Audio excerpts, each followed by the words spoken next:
ዌልካም የዚህ ቻናል ቤተሰቦች። በዚህ ቻናል እንግዲህ ቪዲዮ ከሰራሁኝ ኦልሞስት ወደ 15 ቀን ሆነኝ።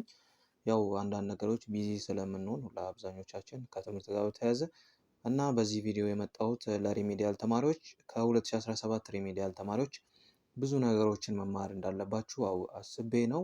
ያን መማር ያለባችሁን ነገሮች ደግሞ በዝርዝር አስቀምጥላችኋለሁ ማለት ነው። ስለዚህ ብዙ ነገሮችን ከ2017 ሪሜዲያል ተማሪዎች ትማራላችሁ እና ደግሞ ጊዜው ሳይሄድ እነዛን ነገሮች ብታውቋቸው ሞር ለእናንተ የማለፍ ቻንሳችሁን ያሰፉላችኋል ማለት ነው። ስለዚህ እንደምታዩት እንግዲህ ቪዲዮአችን በደንብ እየታየ አይደለም። ሼር በማድረግ ለ2018 ሬሜዲያል ተማሪዎች እንዲደርስ እና ላይክ በማድረግ ደግሞ ቪዲዮ ለብዙ ሰው እንዲደርስ በማድረግ ሰፖርት ማድረጋችሁ እንድትቀጥሉ ለማለት ነው። እንግዲህ መጀመሪያ ከሞጁል ጋር በተያያዘ አንዳንድ ነገሮችን ላንሳ። የሪሜዲያል ሞጁል ከዚህ በፊት የነበሩት የሪሜዲያል ሞጁሎች ሁለት እንደሆኑ ይታወቃል። ሪሜዲያል 2015 ላይ ሲጀመር በ2015 ዓ.ም አዲስ የሪሜዲያል ሞጁል ተዘጋጀ፣ ኮንተንት ማለት ነው።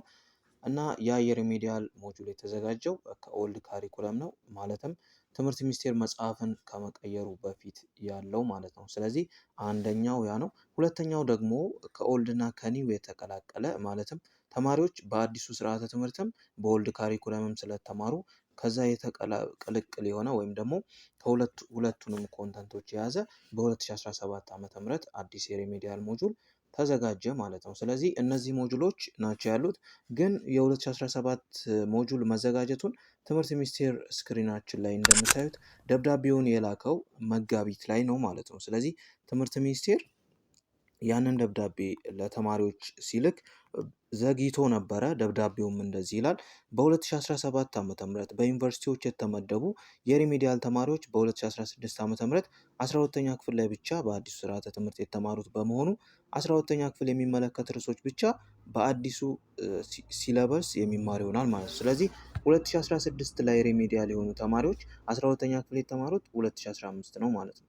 አያችኋ 2015 ላይ 12ን በ2017 የተመደቡ የሪሜዲያል ተማሪዎች በ2016 ዓ.ም 12ኛ ክፍል 2016 ላይ 12ኛ ክፍል የሆኑ 2017 ላይ ሪሜዲያል ተማሪዎች ማለት ነው። ስለዚህ 2016 ላይ ሪሜዲያል የሆኑ ተማሪዎች በ2017 ሪሜዲያል የሆኑ ተማሪዎች በ2016 ዓ.ም 12ኛን ክፍል በአዲሱ ስለተማሩ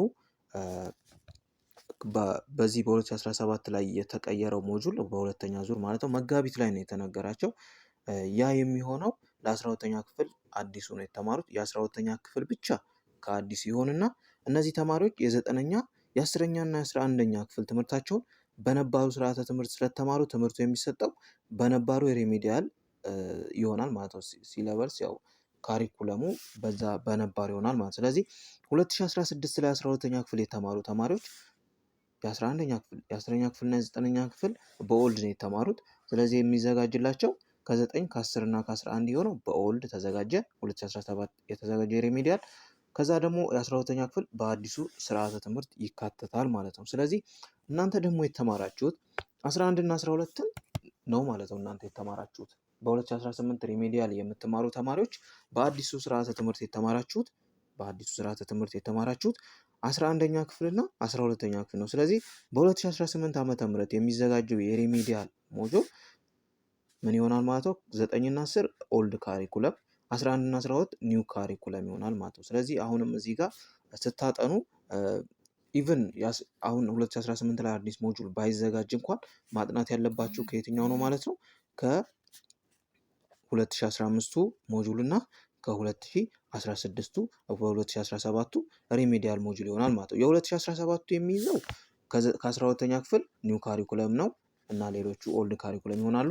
የ2015ቱ የሚይዘው ግን ሁሉንም በኦልድ ካሪኩለም ይሆናል ማለት ነው። ስለዚህ ይሄን አስባችሁ ራሳችሁ እንድታዘጋጁ። ስለዚህ ምንድነው 2017 ላይ ከዛ ተማሩ የምትለን ምንድነው? መጀመሪያ ላይ እንደዛ ብለህን ነበር ለምትሉት ደግሞ 2017 ላይ የሪሜዲያል ሞጁል መቀየሩን የሰሙት መጋቢት ወር ላይ ነው። መጋቢት ወር ላይ ኢማጂን መጋቢት ወር ላይ ሰምተው ግንቦት 26 ነው ወደ ኤግዛም የሄዱት ማለት ነው። ስለዚህ ባለው 2 ወር ውስጥ ከ2 ወር ባነሰ ጊዜ ውስጥ ለመዘጋጀት እንዴት አስቸጋሪ እንደሚሆን ኢማጂን እያደረጋችሁ ማሰብ ይኖርባችኋል ማለት ነው። ስለዚህ ቶሎ ግቢያችሁን ጠይቁ። ሞጁል ይቀየራል ወይ አይቀየርም ወይስ በዚሁ ነው የምንቀጥለው የሚለውን ሪፕሬዘንታቲቭ ይኖራቸዋል። በነዛ አማካኝነት መጠየቅ ይኖርባቸዋል ማለት ነው። ስለዚህ ሞጁል መቀየሩን አለመቀየሩን በደንብ በትኩረት ስለዚህ ሞጁል መቀየሩን አለመቀየሩን መከታተልና በደንብ ፎሎ ማድረግ ይኖርባቸዋል ማለት። ስለዚህ የ2017 የነበረው የተለያየ ችግር ነበረ ማለት ነው። አንደኛው ሞጁሉ ዘግይቶ ነው መቀየሩን የሰሙት መጋቢት ወር ላይ።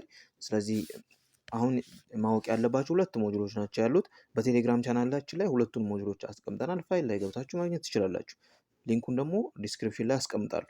በ2017 እና በ2015 2 ሞጁሎች ናቸው ማለት ነው ያሉት። ስለዚህ ስትዘጋጁ የ2018 ሞጁል እስከሚዘጋጅ ድረስ የምትዘጋጁት በ2ቱ ነው ማለት ነው። ኢቭን ከሌለ እንኳን አሁን እናንተ 11 እና 12ን ስለሆነ ከአዲሱ ካሪኩለም የተማራችሁት በአዲሱ ስርዓተ ትምህርት ማለት ነው። ስለዚህ ለእናንተም ሲዘጋጅ ሞጁሉ ከ9 እና 10 ኦልድ ይሆናል፣ 11 እና 12 ኒው ይሆናል ማለት ነው። በዚህ እነዚህ ተቀላቅለው ነው የሚዘጋጁ። ስለዚህ እስከዛ ድረስ 2 ሞጁሎች እንዳሉ አስባችሁ ተዘጋጁ።